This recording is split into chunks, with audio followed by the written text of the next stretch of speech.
Hello, good evening. I am awesome. How are you all? Thank you to all the regulars. The first benchers, I'll call them. बिल्कुल time से आ जाते हैं. Hello काजल, कैसे हो आप? Good evening.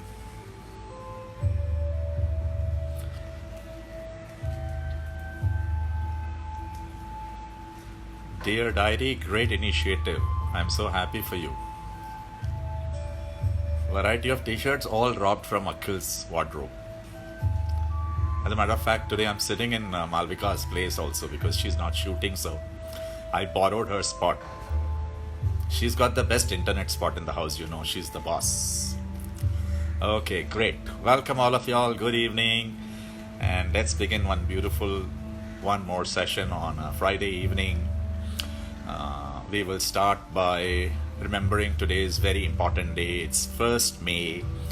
Apart from it being a Labor Day across the globe, it is also Maharashtra Day. It's a day when we have to pay gratitude to all the workers who take care and serve us in this beautiful state of Maharashtra. Imagine one day without these workers and what a chaos our city would become. So, Jai Maharashtra and happy Labor Day to all of you who are sitting at home and watching today's video. Thank you so very much. I hope you guys are having a good time, and today we are going to complete what we did not do yesterday again. I was going to read out a small clipping about your egos. So today we will start with ego, but I promise to make today's session very interesting with a lot of stories. आज हम कहानियाँ सुनेंगे और मेरी कहानियाँ जिनसे आप अपनी ज़िंदगी को बेहतर बना सकेंगे. So Pavitra, thank you. Proud to be a Mumbaikar. So I'll start by reading a small clip on ego, which I want you to listen carefully. It's very, very beautiful, and it will help you resolve many issues in your life, which I will call conflicts. So please pay a little more attention. Whether ego brings us down as a human being or not, I do not know, but it certainly brings down the peace of the mind. The flip side of ego is that it craves for attention.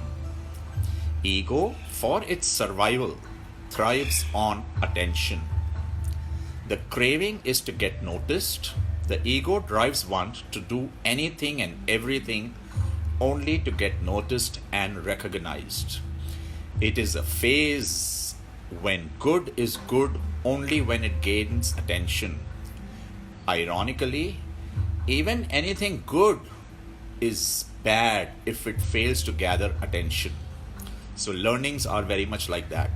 But then one has to outgrow that phase of life. That's called maturing. If not, the price you will pay will be by the peace of your mind. By its very nature, your ego needs feeding, and hence it makes you a perpetual beggar all the time. The problem with ego is that when ego is fed, it creates superiority complex which you have to struggle with.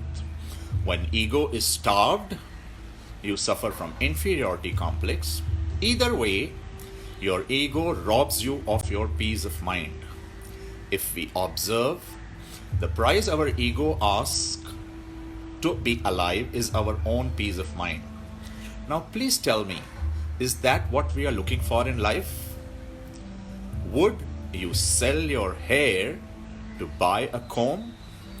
If you want peace of mind, so that was a little small story about ego and complexes. Now, today we are going to listen to my stories, and I will start by telling you how this all started. When we were when I was just becoming in my 30s, when I had my children and I was a father, mostly my children every day regularly used to come and ask me, how was I when I was a young boy? हाँ, मैं आज जैसा हूँ, मैं कैसा था जब मैं आप लोगों की उम्र का था. As we grew, my children have repeatedly been asking me these questions. And also, Dad, how did you become the way you are? how did you become this? Where did you learn it from? And they also ask me, my students have also asked me this question multiple times. Sir, do you have fears? Did you ever dream to be what you are living today? Did you ever fall in love, Dad? Was a question my children always asked me. Have you ever failed in life? How did you overcome that? How were you at studies, Dad? How was your handwriting? What did your teachers say about you? Did you ever play sports? We don't see you doing that. Also, Dad, you always say you wanted to become a pilot. Why didn't you become a pilot? And it makes me ponder over all these beautiful questions, and it gives me a chance to look back in my life. Very recently, as a matter of fact, just a few days back during this quarantine, one day Akhil came up to me and said, Dad, what is the worst moment of your entire life that is like you've never been able to forget? And it got me thinking that every time when we go through a particular challenge in our life, we consider that event to be very, very painful. It's the worst. इससे बुरा तो कुछ हो ही नहीं सकता.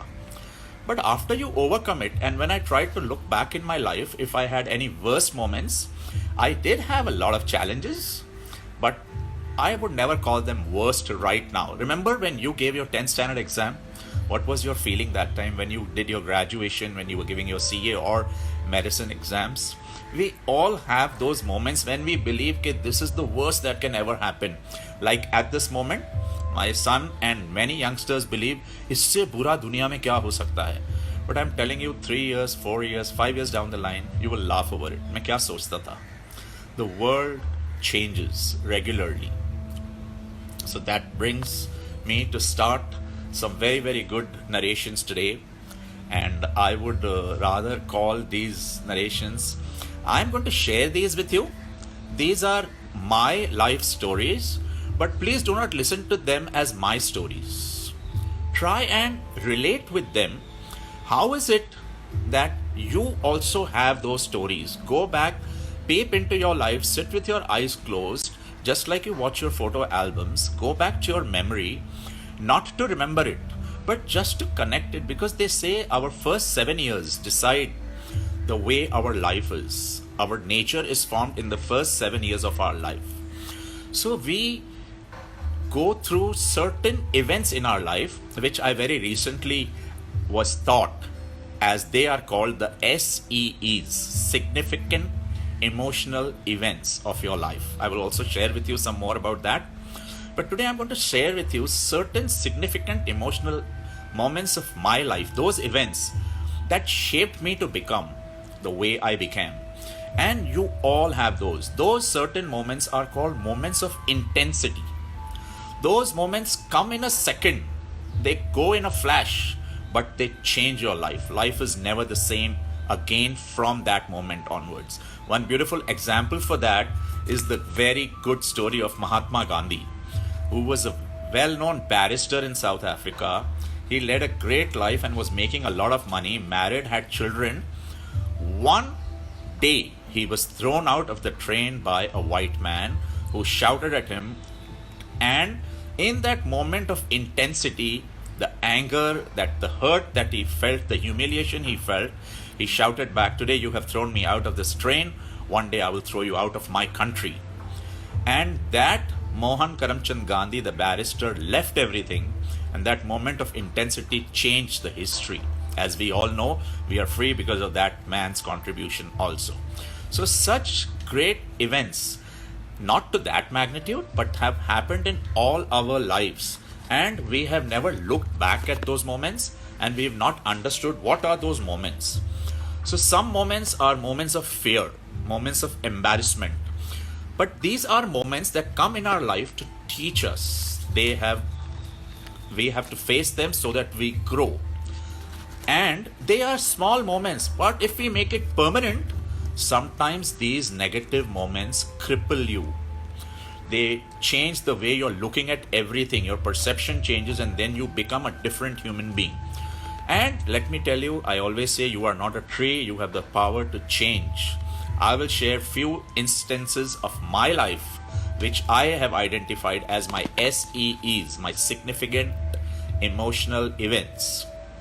And why do we suffer from these so complexes? Again, I will repeat, listen to my story as a story, though it's a true story, but apply it to your life. What is it that happened in your life that you became the way you are?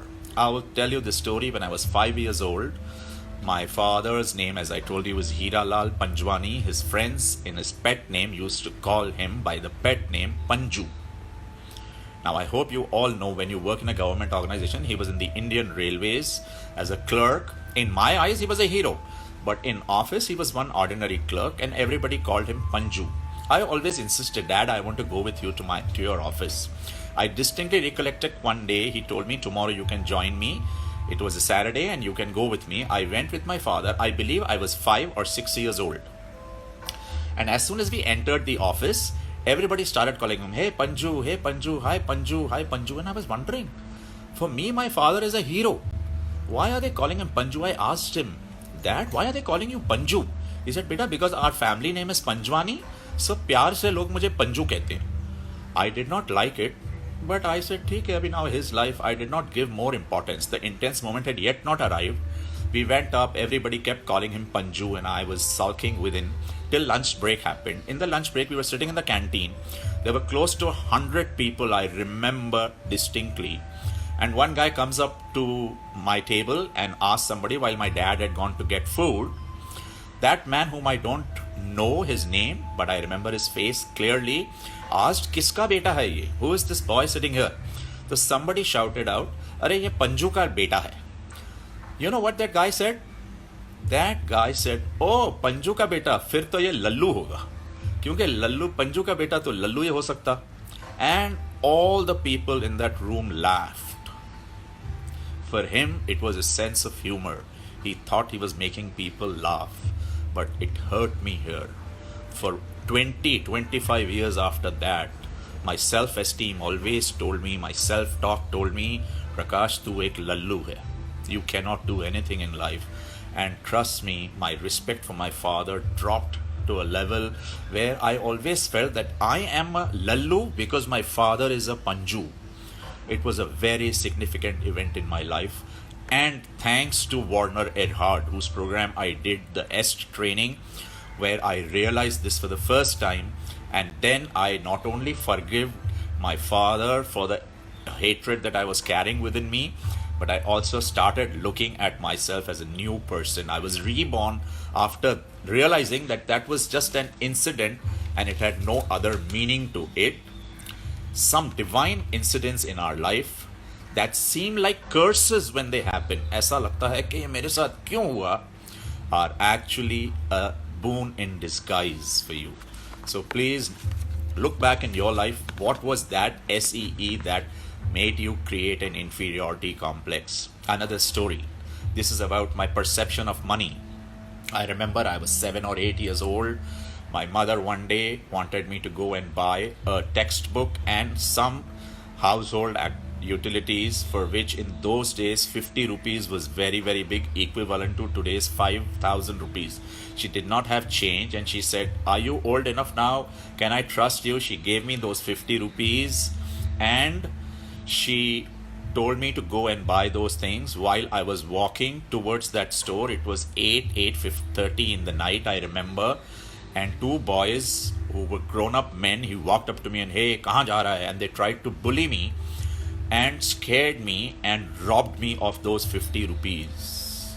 It was a very intense moment in my life. I was so ashamed that at that point I didn't have the courage to go back home. I even contemplated walking to the tracks and lying down because I was ashamed of myself that I could not take care of my father's hard-earned money. But I am telling you, that stayed with me for a long, long time. My belief of the way I was handling money was totally shattered. So please, please, please, these are intense moments. They should not become permanent. And don't hold on to your stories. Identify what are those stories, and that made my paradigm of money. Some more stories. This is something that reduced my self-esteem, my confidence tremendously. If you all remember, when we go for weddings, we as young kids are always told to dance. for all the weddings and functions and get-togethers, because in those days the only entertainment was Gana Bajana and playing. There was no TV or internet. I remember we used to go for weddings and me and my cousin were always told ke chalo dance karo. I was 7 or 8 or 9 years old also. I don't remember my age, but I distinctly remember two of my uncles. I feel like naming them, but I shouldn't do it because they are still alive on this planet. And I remember when Rajesh and I were dancing in the middle of the crowd, these two uncles of ours, just to make everybody laugh and enjoy the party, would walk up to us and pull down our elastic shorts, and our private parts would be open and the entire audience would laugh. For them it was a joke. For me it was my self-esteem. I felt so humiliated, so insulted. Like the other day you heard that girl who wrote that she feels like a whore. I felt like now I'm not worth anything. My self-worthiness was zero. It took me a huge lot of time to come out of it. So I refused to forget or forgive. My only intention at that age was to grow up and teach that man a lesson. But I was a fool. I was giving too much meaning to such a petty incident. But at that age, it meant a lot to me. Last but least, one more story. I lived in a very small apartment in Sion, Kolivada. My father was barely making enough money to make the ends meet. I was very fond of playing table tennis. And I remember my grandmother's building where my cousins also used to stay. It was called Bharat Building in Sion. The society got together and bought a table tennis table. And every evening, the table tennis area, the garage used to open at 3 p.m. and it would be open till 8 p.m. for all the people to play. And I always wanted to play, and I would go to Bharat Building and wait at 2:45 to start as soon as they opened to play with somebody. But as soon as the building children would come down, they would humiliate me. Hey, tu to outsider hai. Tu ja, you go out from here. You don't belong here. We are rich people's children and you cannot play here. And I used to sit for 4 hours for somebody to allow me to play. I can still feel that pain of humiliation. And that day I had promised to myself, my inferiority complex was fed regularly by such incidents. And I promised to myself, one day I will become successful and I will make sure I buy my own table tennis table. So these were events, these were significant events. That is what make you what you become. But as you evolve, you realize this is not everything. Yes, I agree, children don't forget how they are treated. That is why I have made it a point. Every time a family of 4 comes to visit us or meets me, I give the equal amount of attention to the child, irrespective whether it's 3 years or 5 years. I go down on my knees, bow, and look to them eye to eye and ask them how they are, and I thank them the same way I thank their parents, because children have an identity even from the day they are born. Please do not be under this belief.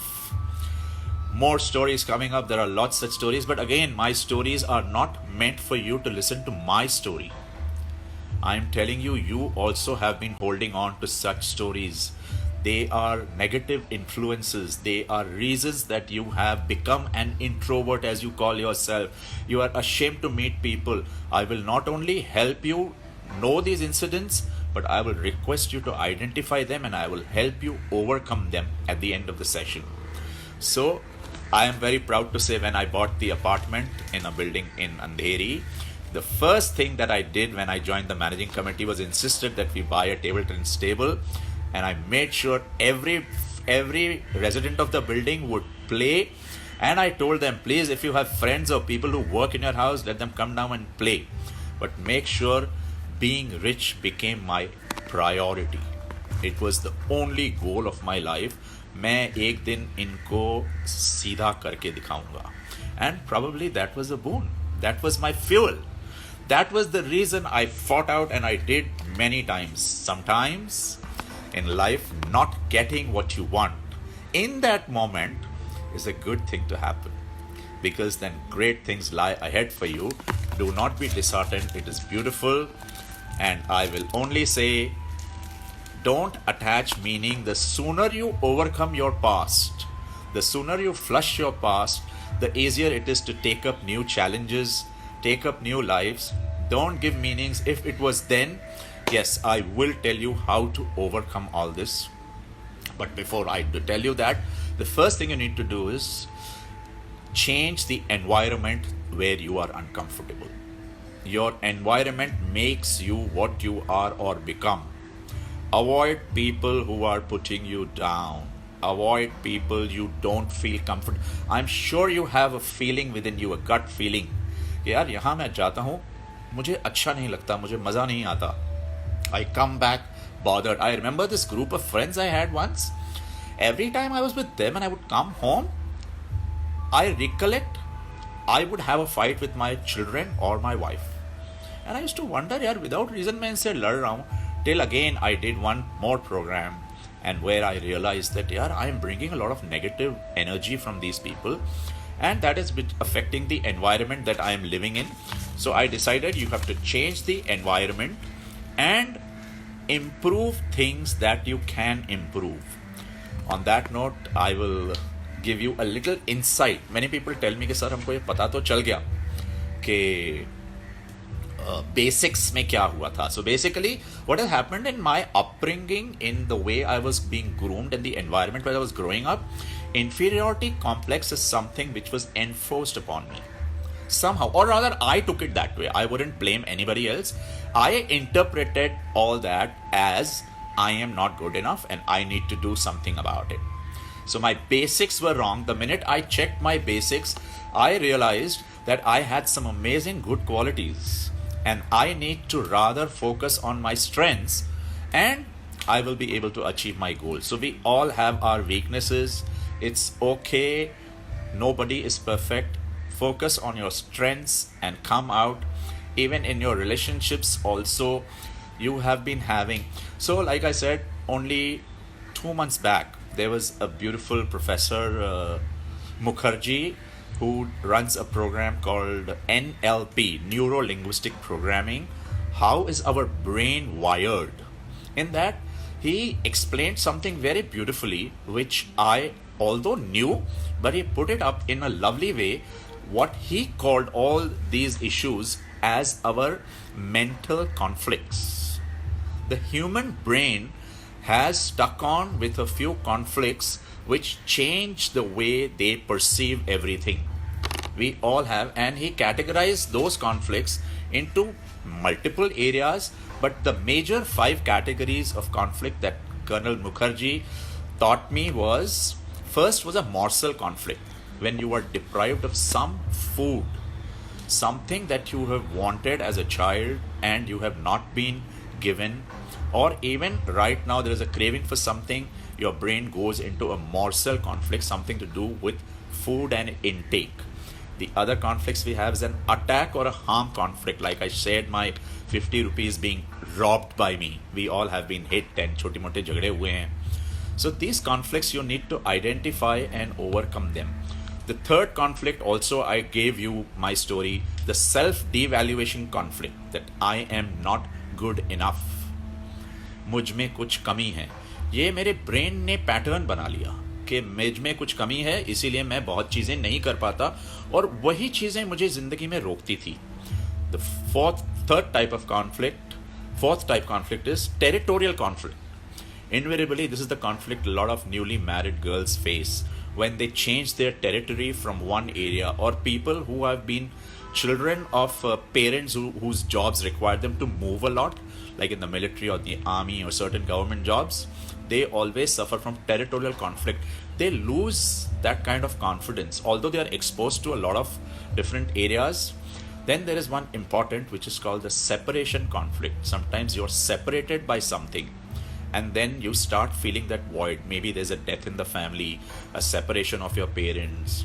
And these conflicts always these experiences remove your self-esteem, your self-confidence, and that's how you become what you have become. So this was some stories that I wanted to share and open up. And please, now my request to you is, look back in your life. What is it that is holding you back? Go back to that time, and now that you know what is a belief, now that you know what is stopping you, it's an obstacle. अगर आपके रास्ते में एक पत्थर आ गया है तो आप क्या करेंगे? आप रुकिए मत. Don't wait for me. Like me, I waited for 25, 30, 40 years. You're all in your early ages, in your teenagers, in your early 20s. Remove those obstacles. Don't give that a meaning. Don't attach what if. And these stories are a lesson. You can look at them as a movie. When I look back at in hindsight, sometimes I thank God, thank the Almighty that He put me through all this. ये नहीं होता अगर critics नहीं होते तो बेहतर पिक्चरें नहीं बनती. तो अगर ये मेरे इंसिडेंसेस मेरे लाइफ में नहीं होते तो शायद पॉसिबल है कि आज मैं जहाँ हूँ वहाँ नहीं होता. और यही मेरी कहानियाँ हैं जो मैं अपने बच्चों को कई सालों से सुना रहा हूँ, और उनके ये ऑब्स्टिकल्स मैंने बहुत जल्दी ओवरकम करने का प्रयास किया है. दिस डजंट मीन कि नए नहीं आएंगे. जब तक हम जिंदा रहेंगे तब तक हमें ये मौके सीखने के, सुधरने के और ओवरकम करने के ज़रूर आएंगे. I have been getting a lot of questions tomorrow and Sunday. Again, a lot of questions I am expecting. Feel free to ask me whatever you believe is your obstacle. Narrate to that incident as something happened then. Why am I holding on to that meaning today? But if it is positive, amazing. Use it in your interest. But if you believe it is limiting you, my friends, please overcome the past. And any which way, this instance of 45 days, which may be probably extended, is a beautiful example to start life all over again. Love all. Like they say in the game of chess, we all make our moves, but at the end of the game, all the pawns and the horses and the elephants and the king and the queen go back to their own places. I believe after this world opens up, after the lockdown opens and the world opens up, we are all going to start all over afresh. So take a head start, be prepared, paddle up, be ready to go out there and bat. And I hope I am replying to most of the questions, and I will continue to do that. And now coming back to a few of your already never-ending beautiful questions. And let me tell you, before I end, I am going to give you one home play. That was just to conclude yesterday's relationship. You know, if you remember, I told you that you need to complete, and your peace of mind will elude you until and unless you have a phenomenal relationship with your parents. So I'll just go through these questions and then I will tell you your homework. Or rather, what you can do is tomorrow the Q&A starts. So please put your questions there, and I Shappat Sangto, I will answer as many as I can. And love you all. You guys are amazing. Now, what is your home play? I am requesting all of you. Today night, you are all going to sit and write a letter. A letter like this is the last communication you're having with your parents of the past. And that letter could be 1 page minimum, 2 pages, 3 pages, 10 pages, 50 pages, 100 pages. But go out there, take a paper and notebook and start writing. Write this letter to your mother, irrespective whether she's right there next to you, if she's living far away in some other town, if she's also not on this planet. Please write to her as if it is going to reach her. Write everything. Thank her for everything, curse her for everything, abuse her, appreciate her, compliment her, tell her what you like, tell her what you don't like, but write everything that you would like to express to your mother, and treat this as the last communication of the past. You must be wondering, sir, ये क्या बच्चों वाली हरकतें करा रहे हो? हम कोई बच्चे थोड़ी हैं. Don't tell me to write an essay or write a letter to your mother. But trust me, my friends, I'm telling you out of an experience, being a mentor for so many years. I am telling you your completion. And even if you haven't spoken to her, if you have great relationships, even then, even if you could go and walk up to her and tell her what you want to tell her, please write a letter.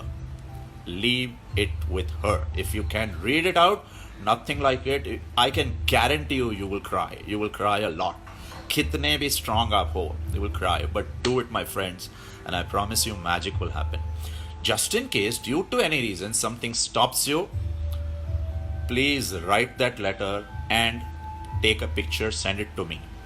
Please write that letter, like if your mother is in heaven, read it out to her, complete it with her, tell her, I know it is difficult. If it was easy, it wouldn't bring such a great change. But please, with folded hands, I'm telling you, if you want transformation in your life, please do this home play. After you're done with this, next week, remember you have to do this with your father too. And also with your sibling. The more you will write incidents like these, write what I shared with you, your SEEs. What is it that have emotionally hurt you? Blame them, accuse them, shout at them, even cry. But please write it all down like nobody is listening. Okay? Can I take that as a promise? Okay? That's all that I request all of you to do. It's okay to cry. I guarantee you, you will feel much better. On that note, I will come to the end of today's session. And I would just like to say, I love you. You guys are awesome. कल और परसों फिर मेरी छुट्टी, मगर मैं आपके साथ जुड़ा रहूँगा और मंडे मैं एक बारी फिर आऊँगा. That would probably be the last day of the lockdown, I hope. And अगर नहीं तो then हम एक नया दौर शुरू करेंगे, नई चीज़ें सीखने का. And yes, I am seeing a lot of you have promised me that you will write. And on Monday we will take the call on how to go ahead from here. But अगर मैंने गलती से आपको कभी कुछ कहा हो या आपको मेरी बात अच्छी नहीं लगी हो तो I am asking for your forgiveness. I had a great time sharing all my lovely stories with you. I will be posting these short clippings. I am learning new things of communicating with you. And I will not totally shut off my sessions. I will be coming once a while. I will keep you informed when I'm coming. And you guys have been amazing. So much love I have got from y'all. So thank you once again. Take care. Bye bye. Love you.